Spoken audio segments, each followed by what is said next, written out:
Noches.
Buenas noches, vamos a dar inicio a la sesión. Muy buenas noches, estimados participantes. Buenas noches.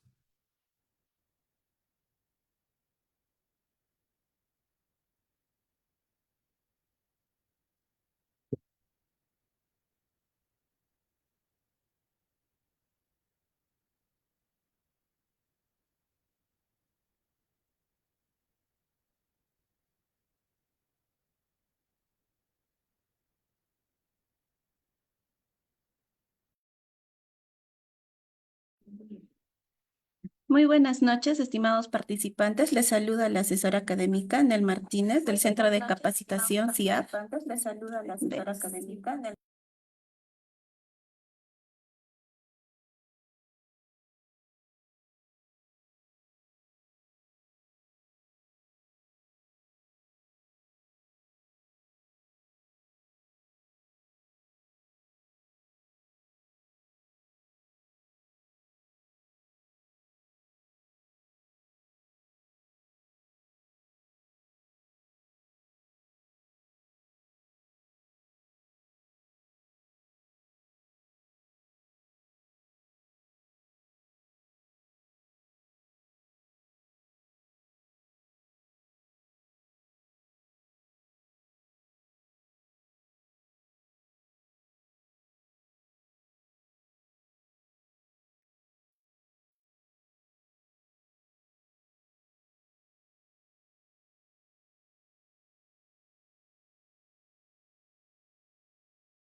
Estimados participantes, en esta oportunidad le vamos a dar el pase al radiólogo. Adelante, por favor, que continúe con la ponencia. Muy buenas noches con todos. Agradecido por esta nueva asistencia al taller. El día de hoy vamos a conversar y conocer cómo es o cómo se procede con la lectura de rayos X en adultos. ¿Sí? Vamos a hablar de todo lo que abarca dentro de la radiología, la lectura en rayos X de adultos. ¿Me permiten compartir la pantalla, por favor? Perfecto, yo creo que ahí sí se ve. Muy bien. Lo que hacemos, estimados participantes, es, bueno, al final del taller siempre tenemos unos minutos para conversar, compartir. eh, Cualquier pregunta, duda, la podemos solventar al final. Sí, tenemos el chat, por ahí nos comunicamos durante o después de la ponencia. Hay que empezar diciendo, estimados estudiantes, que, bueno, al hablar de lectura en rayos X de adultos, hablamos obviamente de radiología o de rayos X ionizantes. Esta radiación, como bien sabemos de talleres anteriores, tiene un daño perjudicial en la salud de todos nosotros, las personas, los seres humanos, y cualquier ser vivo en general. Recordar por física, por elemental, de colegio, de escuela, secundaria, que los rayos X tienen una longitud de onda expresada de 10 a la -10. Sí, es altamente penetrante y se necesitan de ciertas estructuras, ciertos niveles eh, de barrera para poder detener su potencia, su poder. Sí, les ruego mantener en silencio sus micrófonos, por favor, para no interferir con la charla. Entonces les decía que la longitud de onda en la radiación electromagnética es altamente penetrante, es por eso que em, causa los efectos que causa, ¿sí? Tanto determinísticos como estocásticos. Eh, no es materia de este taller explicar todos los efectos que causa la radiación, pero hay que conocer porque nos va a servir posteriormente en el transcurso de la charla, ¿sí? Lo que les explicaba, ¿no? Tenemos diferentes tipos de radiaciones, donde la que nos interesa principalmente es los rayos X y también usados en radiología médica, los rayos gamma, ¿no? Como podemos ver, los rayos X traspasan barreras como el papel, el cuerpo humano y el aluminio. No es sino hasta el plomo que los rayos, bueno, se detienen y podemos tenerlo como barrera, este elemento del plomo, ¿no? Los neutrones, que es otro tipo de radiación, no lo usamos mucho en la radiación, en el radiodiagnóstico médico, pero bueno, tiene un poder de penetración mucho más alto, una longitud mucho más fuerte y ya son estructuras como el hormigón, después de haber pasado por el plomo, que es lo que los detiene, ¿no? Ya hablaremos futuramente de eso. Básicamente, la radiación electromagnética, estimados participantes, interactúa con el átomo, sea con el núcleo, sea con los electrones o protones que orbitan alrededor. Los rayos X van sea, sea que lo expulsen a un electrón, sean que destruyan el electrón, sean que se vayan contra el núcleo o incidan contra el núcleo, pero la interacción que causan los rayos X es directamente con los átomos. Los átomos me refiero a los átomos de todos los elementos que tenemos en el cuerpo humano, ¿verdad?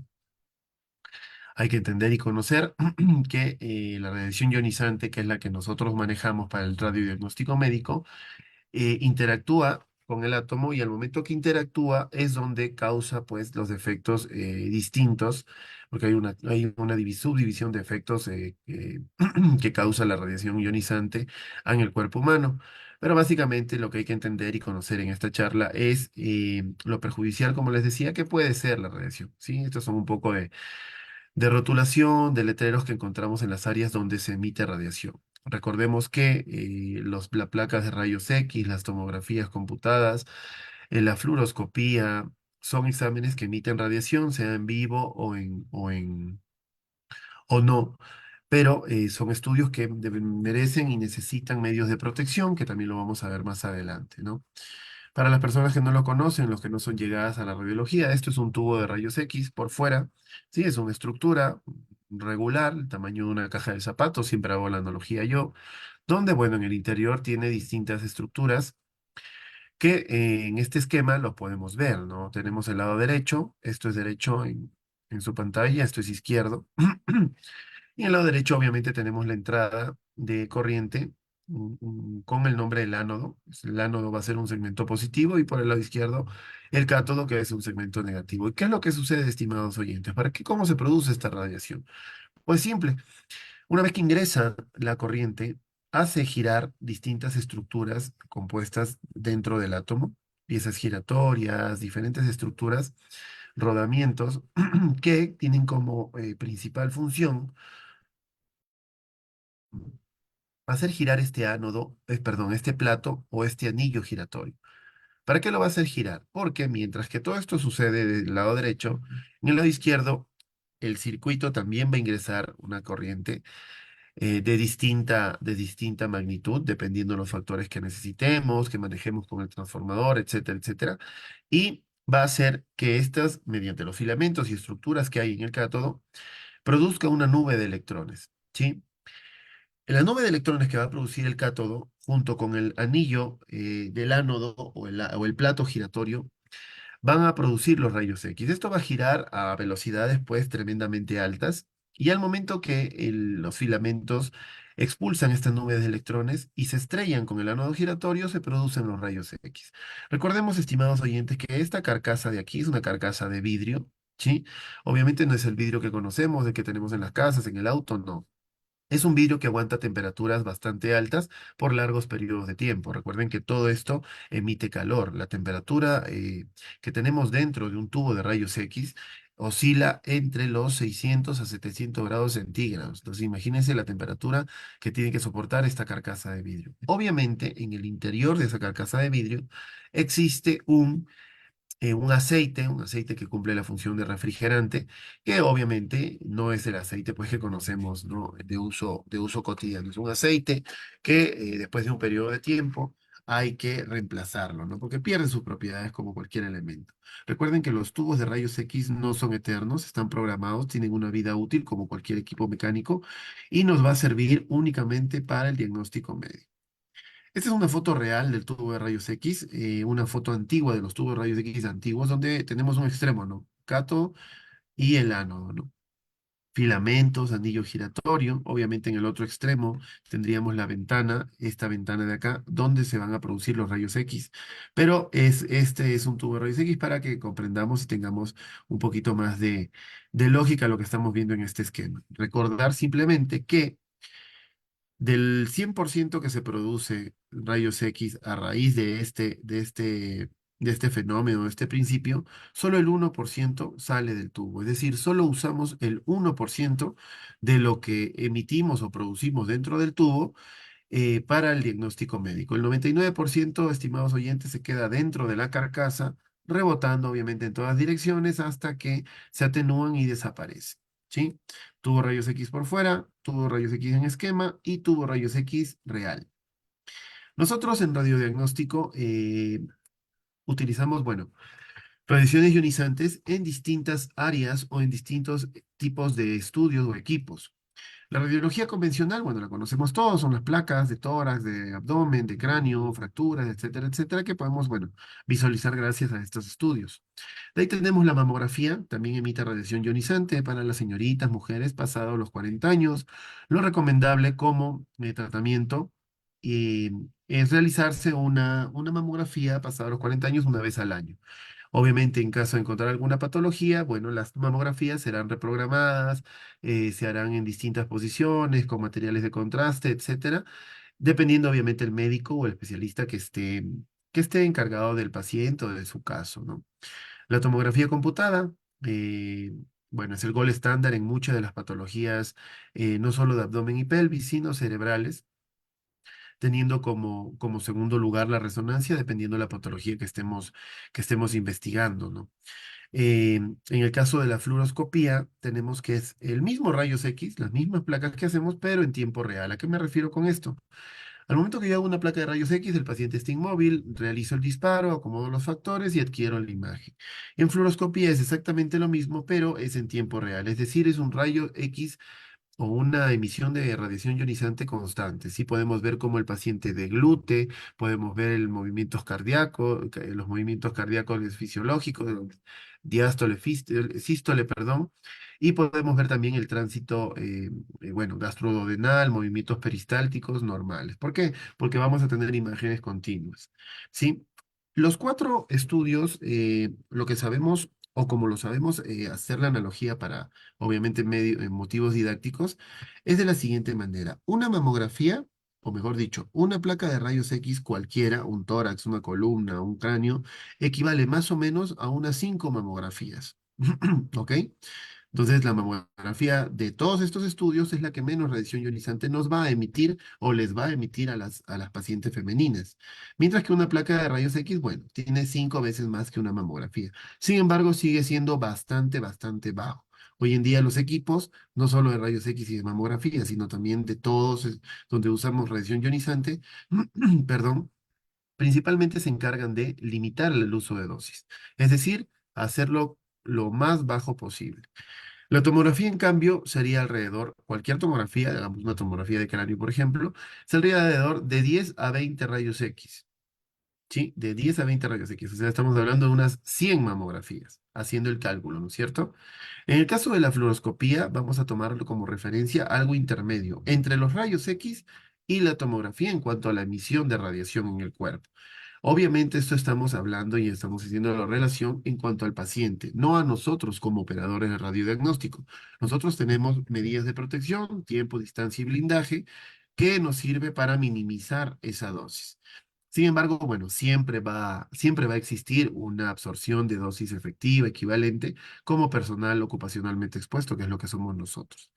En el caso de la radioterapia, estimados participantes, tuvimos una charla hace un par de meses, me parece, específicamente de este estudio, que es un campo muy interesante, donde la cantidad de radiación es exorbitante, ¿no? Recordemos que nosotros emitimos o disparamos cañones de radiación a células o actividad tumoral, ¿sí? A pacientes exactamente con cáncer, a pacientes oncológicos, donde la radiación pues destruye estas células patógenas o anormales, permitiéndonos, ¿no? Así su no propagación, su no metástasis o futura metástasis. La diferencia de este estudio, estimados compañeros y colegas, es de que, por ejemplo, los cuatro anteriores basta con un pedido médico, una orden, una solicitud, por favor realizar placa de tórax, por favor realizar mamografía bilateral, por favor realizar, yo qué sé, tomografía cerebral simple y contrastada o un tránsito gastroduodenal. En el caso de la radioterapia, abarca muchísimo más que eso. ¿Por qué? Porque para que un paciente sea candidato a una sesión o unas sesiones de radioterapia, este paciente tiene que haber, o el caso del paciente, el caso médico me refiero, debe haber sido analizado por todo un comité. ¿Y qué es todo un comité? Donde el comité va a estar formado no solo por nosotros como operadores de radiodiagnóstico, sino aquí en el país de donde yo les estoy escribiendo y hablando, que es Quito, Ecuador, lo conforman un médico especialista en radiología, un médico cirujano oncólogo, un oncólogo clínico y bueno, una serie de personal físico-médico, un ingeniero biomédico, un dosimetrista, es decir, todo un team que eh, analiza y justifica si el paciente necesita o no, después de varios análisis, la sesión de radioterapia. ¿Por qué? Porque la cantidad, como les decía, es exorbitante. Estamos hablando de haciendo la relación con la tomografía, porque con lo otro sería muy elevado. Una sola sesión de radioterapia puede abarcar de 100 a 200 tomografías, más o menos para que tengamos la idea de cuánta radiación emitimos nosotros a los pacientes en radioterapia. Como les decía, hace un par de meses tuvimos, ojalá tengamos la oportunidad de volver a conversar sobre la radioterapia. Es un campo muy interesante y que, bueno, resulta bastante, bastante útil conocer. Nosotros, yo les hablaba al inicio de los efectos de las radiaciones ionizantes. Obviamente los efectos, me voy a referir a dos grandes grupos donde las quemaduras, caída de cabello y todos esos síntomas que nosotros sabemos por cultura general que causan la radiación, van a ser subclasificados en cada uno de estos. Pero nosotros hay que conocer cómo se dividen, que son dos, los estocásticos y los determinísticos. Básicamente, estimados oyentes, los estocásticos se basan en la probabilidad, es decir, no podemos saber qué es lo que le va a pasar a ese paciente o a esa paciente después de haber realizado X estudios. Sabemos cuánta radiación le hemos emitido a su cuerpo porque obviamente el interfaz, el software de los equipos nos permite saber la dosis de radiación emitida al paciente, pero no podemos calcular en este tipo de efectos qué es lo que va a pasar futuramente, por muchas razones que obviamente por motivos de tiempo no podemos ahondar.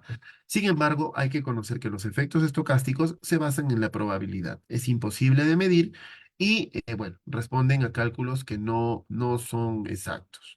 Y por su otro lado, o en todo lo contrario, los determinísticos, que son todo lo contrario, ¿no? Pueden medirse, sabemos qué es lo que va a suceder, podemos calcular cuándo van a tener esos efectos. Y dentro de estos efectos determinísticos, pues entraría la radioterapia, ¿no?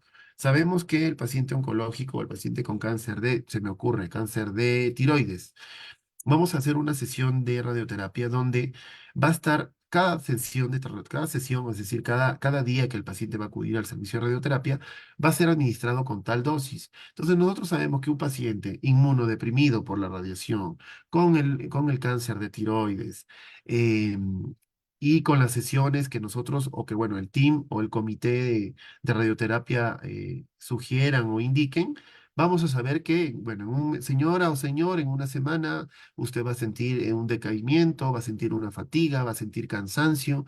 En 3 días usted se va a comenzar con laceraciones en el sector del cuello, donde está la tiroides, porque estamos haciendo uso de un cañón con dosis de radiación elevadamente, o sea, sumamente elevadas. Es por eso que estos efectos determinísticos los podemos calcular. Le estoy mencionando un ejemplo para que entendamos la diferencia de los dos tipos de radiación.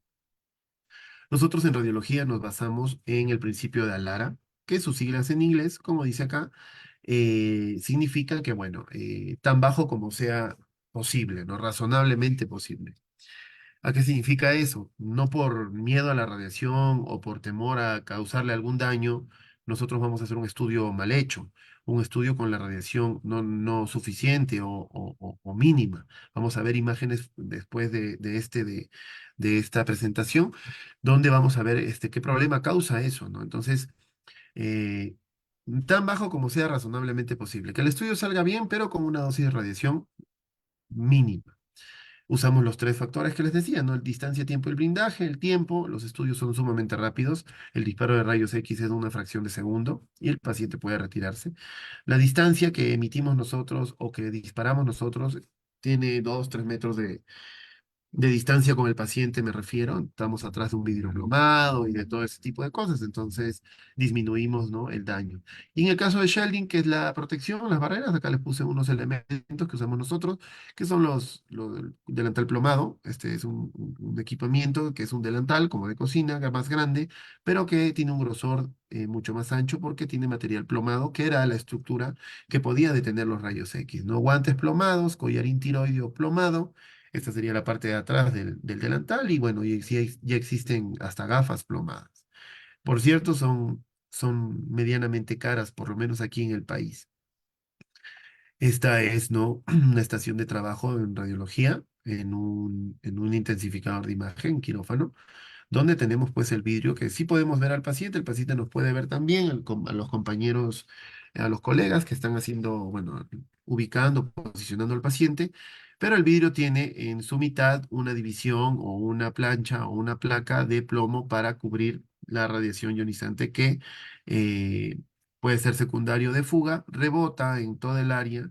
Y pues hasta que se atenúe o desaparezca, estamos protegidos, ¿no? Estas son las consolas, la colega, realizando pues el estudio de radiología, ¿no? Recordemos que el plomo era el elemento que detenía la radiación ionizante, ¿se acuerdan? Esos son en cuanto a protección. Como ya tenemos conocimiento en este momento de lo que es la radiación ionizante, cómo protegernos y sus usos clínicos, vamos a hablar netamente de la lectura en radiología. ¿Cómo sabemos cuando un estudio está bien realizado o no está bien realizado o si tengo una duda qué hacer? Para esto vamos a basarnos en un examen en radiología que es el que como operador de radiodiagnóstico más veces en la vida lo vamos a realizar y como paciente alguna vez en su vida se lo van a realizar. Si no es a mí, es a mi hijo, a mi hija, a mi mamá, a mi papá, a mi tío, a mi abuela, a mi vecino, a mi amiga, pero se lo van a revisar. Entonces, si agarramos este examen como ejemplo, se nos va a hacer mucho más didáctica la clase, más útil. Este ejemplo es la placa de tórax, la estándar de tórax, que tiene como posicionamiento principal una placa posterior-anterior, es decir, el rayo ingresa por la espalda, el paciente tiene que estar en bipedestación, con la cabeza elevada y los brazos separados del cuerpo para desproyectar de la imagen que necesitamos las escápulas, ¿no? No solo realizamos la placa posterior-anterior, realizamos también la lateral, por las distintas razones que, bueno, vamos a seguir viendo. ¿Sí? Aquí yo les puse una imagen, estimados oyentes, de las densidades de radiología. En radiología no hablamos de qué color es o qué tono es, no, densidades, ¿ok?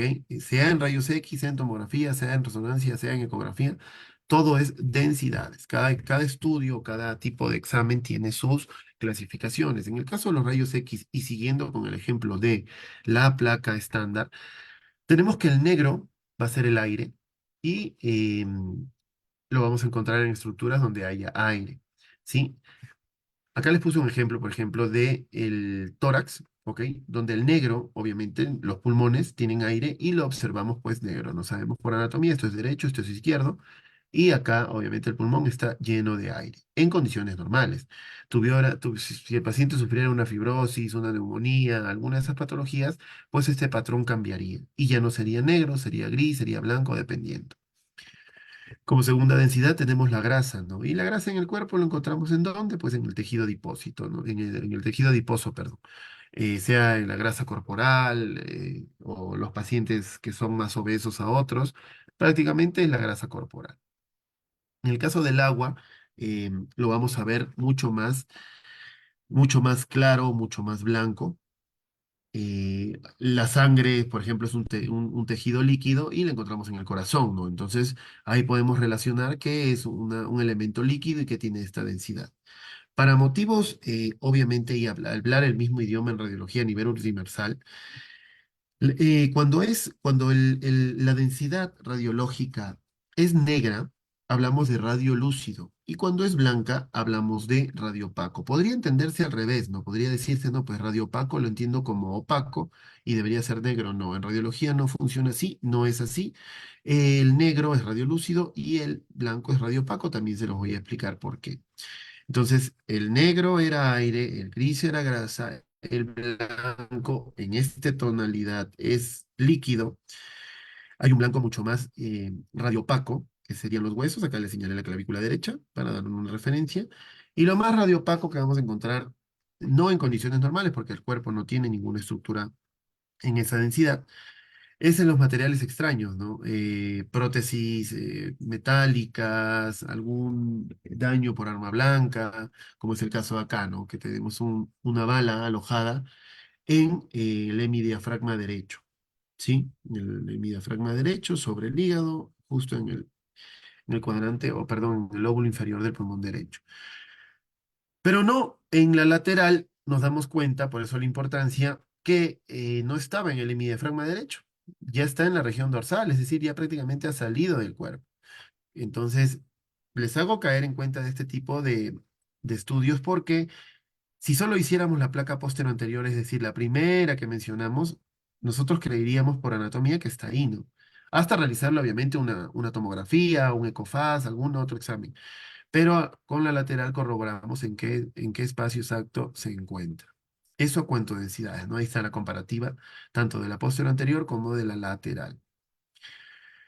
Estas densidades que les estoy explicando, estimados oyentes, tienen su razón de ser. ¿Y qué es lo que pasa? Nosotros cuando disparamos el rayos X o la radiación ionizante de cualquier equipo de radiación ionizante o que emite radiaciones ionizantes, debemos saber que cada tejido, cada estructura anatómica tiene su factor de ponderación o en este caso, bueno, el factor o sí, el factor que absorbe cada órgano de radiación. Obviamente, como los huesos son tejidos mucho más densos, por lo menos al nivel cortical, absorben más radiación. Sí, es así como funciona. Y es por eso que aparecen radiopacos, es decir, blancos en la imagen radiográfica, obviamente. Todo lo contrario, cuando hablamos de órganos como los músculos o los órganos internos, Acá, por ejemplo, vemos, tendríamos que, bueno, relacionar con otra placa o otro examen, pero podría ser la cámara gástrica, un músculo. eh, Como son órganos más blandos o tejidos más blandos, absorben mucho menos radiación, ¿sí? No menos, no es que no absorben nada, absorben sí, pero mucho menos radiación que un tejido más denso. Y es por eso que aparecen más radiolúcidos, es decir, em, más oscuros en la imagen radiográfica, ¿no? Por ejemplo, los pulmones sería el ejemplo más claro en esta imagen. Pues bien, nosotros para hacer una correcta interpretación o leer una placa de tórax, basándonos en el ejemplo que hemos estado manteniendo, tenemos ciertos patrones y cierto orden que hay que respetar para saber que esta placa está correctamente hecha. ¿Sí? Primero, la placa radiográfica debe tener la proyección posterior, anterior y lateral de tórax. Sí, nosotros, como operadores radiodiagnósticos, no nos compete describir la patología o anatomía que encontremos o no en un paciente mediante el examen de imagen. Lo que nos compete es realizar el estudio, pero hay que saber y conocer cómo y cuándo está bien realizado el estudio. Ya que el médico, por lo menos aquí en el país, el médico encargado de diagnosticar o de describir lo que pueda o no encontrar es el médico especialista en radiología, ¿no? Es el médico que estudió medicina y que después, bueno, hizo 4, 5, 6 años de posgrado, dependiendo del país. Acá en el país de Quito, Ecuador, es de 4 años el posgrado en radiología, en otras universidades son 3. Sí, acá quiero que vean, estimados estudiantes, donde un paciente obviamente habría que relacionar con otros patrones, pero bueno, podría ser un derrame pleural, una condensación, una neumonía en el pulmón izquierdo, en la base del pulmón izquierdo, ¿no? Donde tenemos, bueno, un pulmón derecho. La técnica tomada aquí no es tan buena, pero se entendería o se puede comprender debido a la patología del paciente. Es obvio que este paciente está, está mal. Y bueno, acá vemos otro tipo de patologías donde vemos condensaciones, unos quistes o nódulos indefinidos que no tienen bordes definidos, con una forma irregular en el pulmón derecho, ocupamiento en los ángulos cardio y costofrénicos, tanto derecho como izquierdo, y un corazón aumentado de tamaño, ¿no? Y en otro taller les enseñaría a medir, bueno, el índice cardiotorácico para saber en una placa de rayos X cómo saber, ¿no? Conocer si el corazón tiene alguna cardiomegalia. Este es otro tipo de errores, estimados oyentes, donde la paciente femenina, y lo sabemos por las siluetas mamarias, aparecen estos broches, ¿no? Este de acá, si se acercan y siguen el cursor, tal vez no lo vieron a primera vista, pero acercándose sí. Y sabemos que, bueno, la paciente no se retiró el brasier. Nuestro trabajo es indicarle al paciente no solo qué examen le vamos a realizar, sino cómo debe prepararse. En el caso de la placa de tórax, hay que explicarle, señoritas y varones, por favor, retírense todo lo del dorso, aretes, joyas, cadenas. Y bueno, en el caso de las mujeres, lo primero, el brasier, ¿no? Esta placa no sirve. Hay circunstancias donde obviamente, por ejemplo, este es un elemento cardíaco, es un marcapasos de los antiguos. Obviamente no le podemos decir al paciente retírese el marcapasos. Sin embargo, es consciente de que si es que existiera o hubiera algún hallazgo en la región donde nos está cubriendo el objeto extraño, no lo podríamos diagnosticar, ¿no? Sería un impedimento para nosotros. Pero cuando suceden este tipo de cosas, el médico normalmente sabe que tiene este dispositivo y lo que le interesa ver está ubicado en otra zona, ¿no? Puede ser el pulmón derecho, puede ser la base, algunas cosas. ¿Qué es lo que sucede, por ejemplo, en el caso de la izquierda? Sí, está mal realizada y cualquier persona nos dirá, bueno, tómenle otra placa, ¿no? Y por supuesto que eso sucede. Se le realiza otro examen, no pasó nada y la paciente pues se retira. Pero ¿qué es lo que sucede, estimados compañeros? Primero a la paciente le vamos a irradiar 2 veces. La segunda, o la primera, perdón, en vano. ¿Sí? Sufrió o le cayó radiación en vano.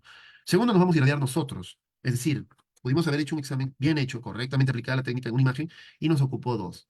Que si algo más pasó, la paciente se movió o no inspiró, tendría que hacer una tercera imagen. Imagínense el desperdicio. Y tercero, lo que les decía, el tubo de rayos X no es eterno. Un tubo de rayos X, solo el tubo de rayos X aquí en el país oscila sobre los 5.000, 8.000 dólares. Entonces, un tubo de rayos X viene programado o diseñado para una serie de disparos cuantificados, es decir, 5.000, 6.000, 7.000 disparos. Y yo acabo de gastarme tres en una paciente, sea por la razón que sea, en vano. Entonces, es muy importante realizar una buena técnica para que posteriormente el médico especialista, bueno, desempeñe su labor informando, diagnosticando. Bien, bueno, estas son las posiciones que realizamos en las placas de tórax, posterior, anterior y lateral, que hemos venido hablando. Tenemos una lordótica, donde básicamente desproyectamos los ápices pulmonares. En una placa normal no lo vamos a ver, pero nos basta con imagen. Ya nos tienen que indicar específicamente o solicitar específicamente para hacer este tipo de proyecciones. Y las oblicuas, ¿no? Donde básicamente sirve para fisuras o fracturas, diagnosticar o evidenciar fisuras o fracturas de las costillas, tanto derechas como izquierdas.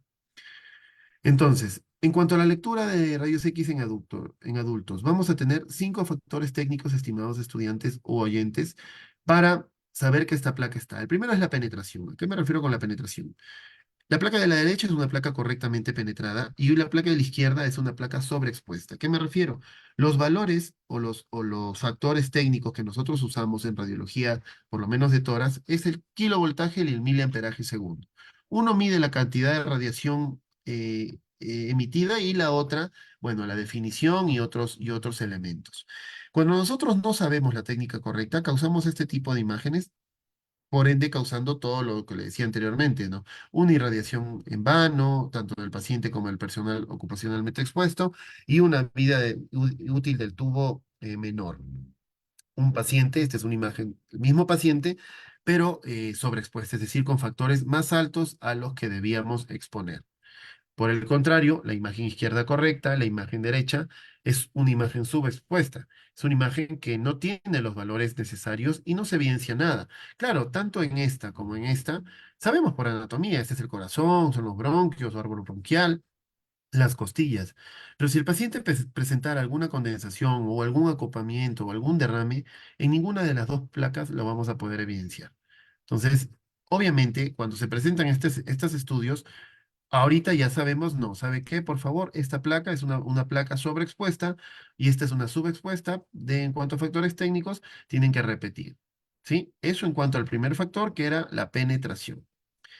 Imagínense, mire, es una placa real, el de la misma de tórax, subexpuesta, donde no evidenciamos absolutamente nada. O sea, sabemos por anatomía, tampoco estamos perdidos, pero no sirve. Es una placa que no es óptima, no es útil para el diagnóstico. El segundo factor sería la inspiración. Estimados oyentes, cuando nosotros realizamos una placa de tórax como operadores de radiodiagnóstico, eh, no solo la va a pedir el imagenólogo o el especialista en radiología para informarle y ya. Recuerden que en emergencia se usan mucho las placas de tórax como requisito prequirúrgico, como requisito postquirúrgico, posttratamiento, etcétera, etcétera. Y el segundo factor tiene mucho que ver con eso, porque la inspiración es clave. Yo necesito que el paciente, al momento que se realice la placa de tórax, inspire correctamente, es decir, mete el aire todo lo posible, respetando la patología que pueda estar sufriendo el paciente, y ahí es cuando adquiero la imagen. Un criterio o un factor importante es que la imagen se pueda visualizar por lo menos 11 arcos costales o 11 costillas, contando la primera, la segunda, tercera, cuarta, quinta, séptima, novena, décima y onceava, teniendo como un mínimo una tolerancia hasta el décimo. En el caso que el paciente solo se ve hasta el 8, hasta el 7, esa placa no está correctamente inspirada como esta de aquí. Imagínense, acá tenemos uno, 2, 3, 4, 5, 6, con a duras penas el séptimo arco costal. Entonces, nosotros necesitamos 11, por lo menos 10, y solo se ve hasta el séptimo, es decir, se ve, si siguen el cursor, hasta aquí. Todo este segmento, tanto derecho como izquierdo, no lo vamos a evidenciar. Y el paciente, aparte de que no lo evidenciamos, tiene una patología terrible. Esto es un derrame, el segmento de aquí es un derrame, los ángulos están ocupados, no vemos ni el corazón completamente. ¿Ok? Entonces, el segundo factor técnico a considerar en la lectura de rayos X de adultos es la inspiración. El tercer factor, estimados oyentes, sería la rotación. ¿Qué significa la rotación? Nosotros tenemos 3 pacientes, el A, el B y el C.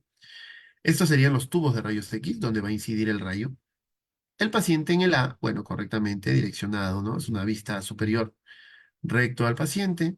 Pero como vemos el B y el C, el paciente está ligeramente girado, ¿verdad? De manera oblicua, causando este tipo de imágenes, ¿no? Entonces, ¿qué es lo que pasa acá? Cada una corresponde al diagrama superior, ¿no? Este es de aquí, este de acá y este de acá. Nosotros tenemos como criterios que en cuanto a la rotación del paciente se pueden perder estructuras visibles, ¿ok? Y una de esas es la que les voy a mostrar. Este es un tip que desarrolla uno con el tiempo. No sé si existe literatura o bibliografía de esto, pero son imágenes que las hemos tomado de pacientes como ejemplo en el centro donde trabajo.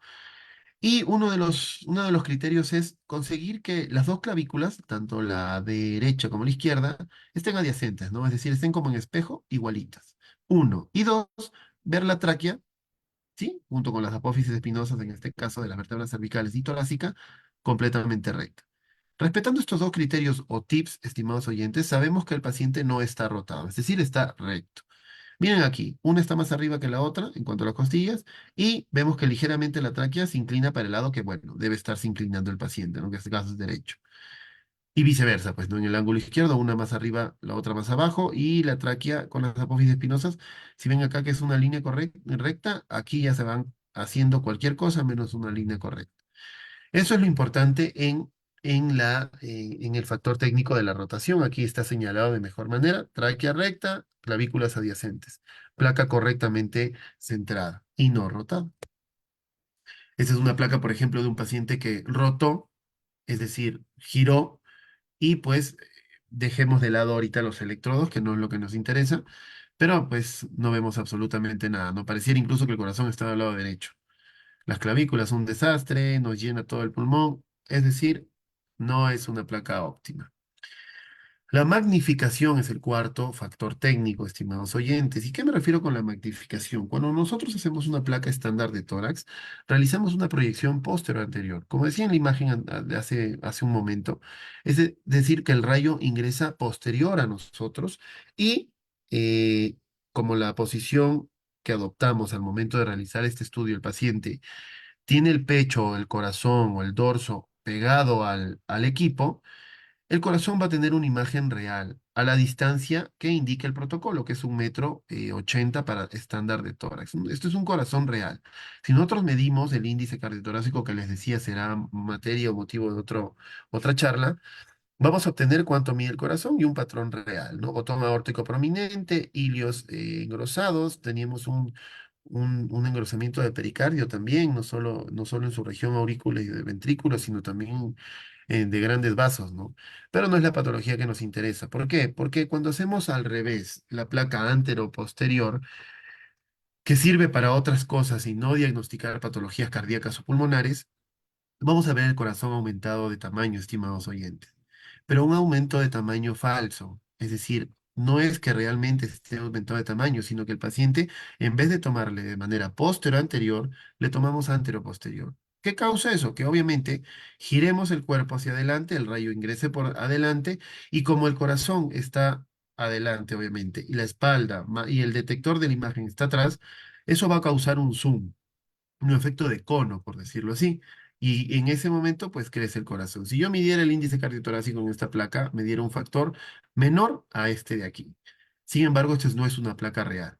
¿Por qué se los menciono? Porque como factor técnico en la lectura de rayos X adulto, tenemos que conocer cuando una placa está correctamente tomada en cuanto a su tamaño o magnificada. ¿No? Aquí está el tamaño real, una falsa cardiomegalia. Es decir, no tiene el paciente cardiomegalia. Y yo por no conocer los factores técnicos, como personal de salud, que puede ser cualquiera de ustedes, lo clasifico como falsa, como cardiomegalia, cuando el paciente no sufre ninguna cardiomegalia, sino que la técnica fue realizada de mal manera. Ahora lo sabemos, ¿no? Obviamente, esto no causa ningún problema al momento de analizar pulmones en su mayoría de los casos, pero sí nos va a causar un problema en la interpretación y correcta visión del corazón. Entonces, mucho ojo con ese factor técnico de la magnificación. Y por último, el último quinto factor es la angulación, estimados oyentes. ¿A qué me refiero con esto? El paciente recto, ¿no es cierto? Es una vista lateral. Pero hay situaciones, obviamente, donde el paciente está hospitalizado, ingresa en silla de ruedas, está en camilla, incluso en mesas de ambulancia o en camillas de ambulancia, donde la posición no va a ser así de óptima. Y van a ser, ¿no? Obligarnos a inclinar el tubo, es decir, el haz de radiología, sea para abajo, sea para arriba, consiguiendo imágenes que nos van a dar falsos resultados si es que no conocemos que está tomada con estos impedimentos o con estos problemas. Este paciente, por ejemplo, es un paciente en semidecúbito, es decir, el paciente de aquí, perdón, de aquí, de la derecha, donde, ¿se acuerdan lo de las clavículas? Pues las clavículas están proyectadas hacia arriba en una posición que nadie conoce.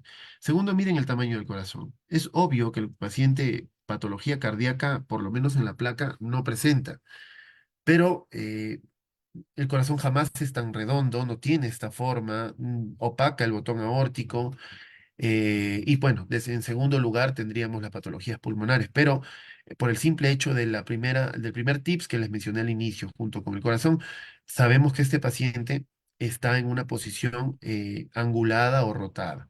No vemos la cámara gástrica y si la vemos con con una forma no común, ¿sí? Vemos una línea, cuando sabemos que la cámara gástrica en una placa de tórax se observa sobre el hemidiafragma izquierdo de una forma de cúpula, pues, ¿no?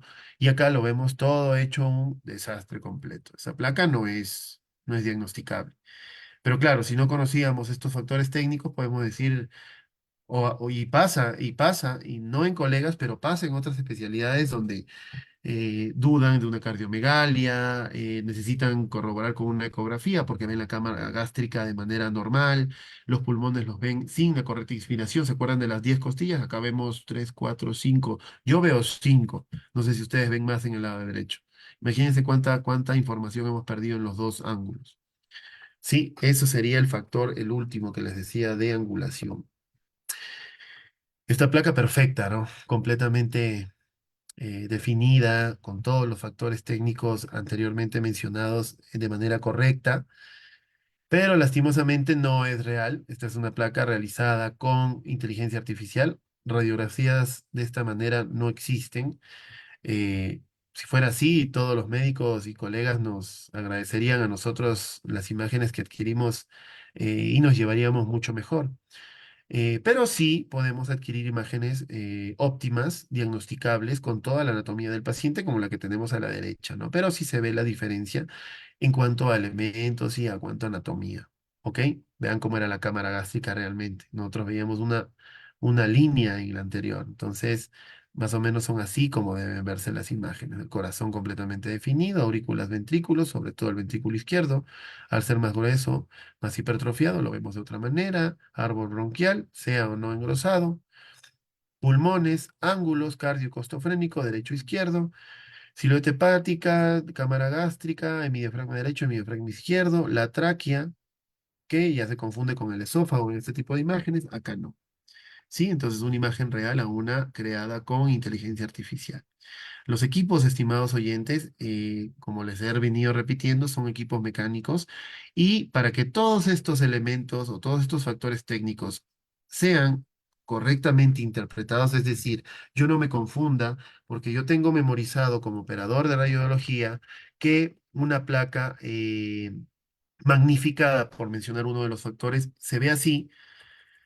¿Por qué le hago la analogía? Porque los equipos necesitan una correcta mantenimiento y calibración periódicamente. Se organiza se calcula al momento que adquirimos el equipo, que adquieren un equipo, sea un hospital público o privado. Se organiza los mantenimientos preventivos, es decir, no esperar que el equipo sufra algún daño para realizarle estos mantenimientos. Son mantenimientos que normalmente son cada 6 meses.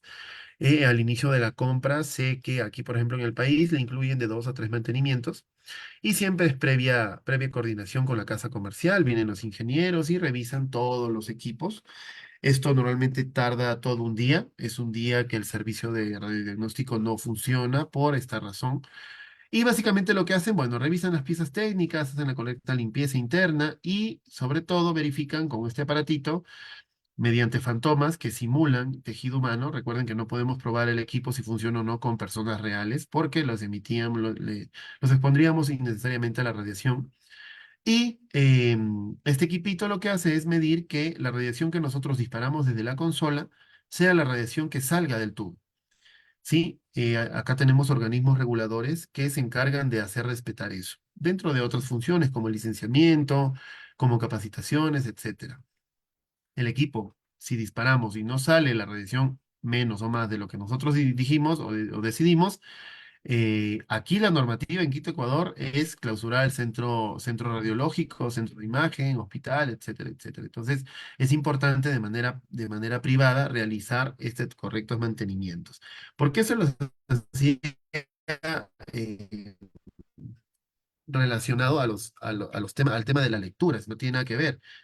Lo que pasa es que si los mantenimientos no son realizados periódicamente, el equipo va a comenzar a dar este tipo de imágenes. ¿Ok? Todas las imágenes patológicas que les he mostrado anteriormente en cuanto a angulación, penetración, magnificación, etcétera, etcétera, el equipo las va a mostrar si no tuvo una correcta calibración. Es por eso que, claro, nosotros cumplimos con una técnica correcta, el médico especialista o el médico que refirió al paciente cumple con una correcta lectura de rayos X, pero el equipo también tiene sus características principales y únicas, ¿no? Y ya no depende de nosotros, porque nosotros no somos el personal calificado para realizar una calibración. Entonces, no lo pongo como sexto factor técnico, pero sí los menciono porque es clave y crucial en el análisis y lectura de la radiología en adultos, ¿no? Un poco de bibliografía para que revisen. Sé que el material didáctico y la clase lo pueden adquirir con las señoritas mediadoras. Ellas les pueden brindar no solo la clase, sino material de apoyo en cuanto a la lectura e interpretación. Y yo creo que tenemos todavía unos minutitos para un poco de preguntas. Conmigo ha sido eso la charla de hoy. Tenemos lo que hacemos normalmente, estimados oyentes, es mediante el chat que tenemos aquí en el Zoom, escribimos la pregunta y con gusto se las estoy respondiendo. Sí, todo lo referente a la lectura e interpretación de radiología en adultos.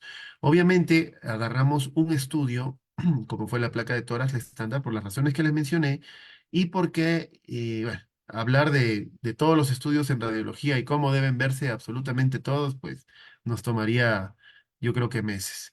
Sin embargo, bueno, tenemos los criterios de los exámenes principales que realizamos. Los leo, cualquier pregunta, inquietud, estoy aquí. Escríbanme, todavía tenemos unos minutitos.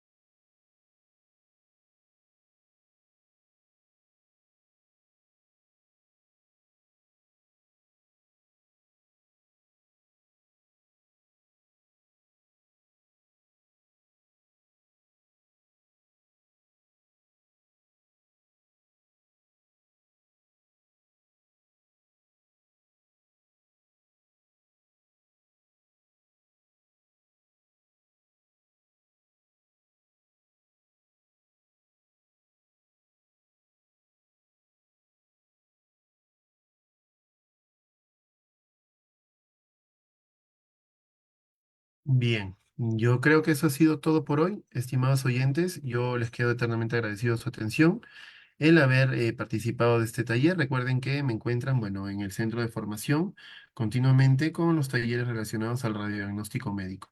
Ha sido un gusto, muchísimas gracias y bueno, mi contacto también los tienen en el centro de formación. Les agradezco a todos su tiempo y que pasen una buena noche. Hasta luego. Pueden ir en paz.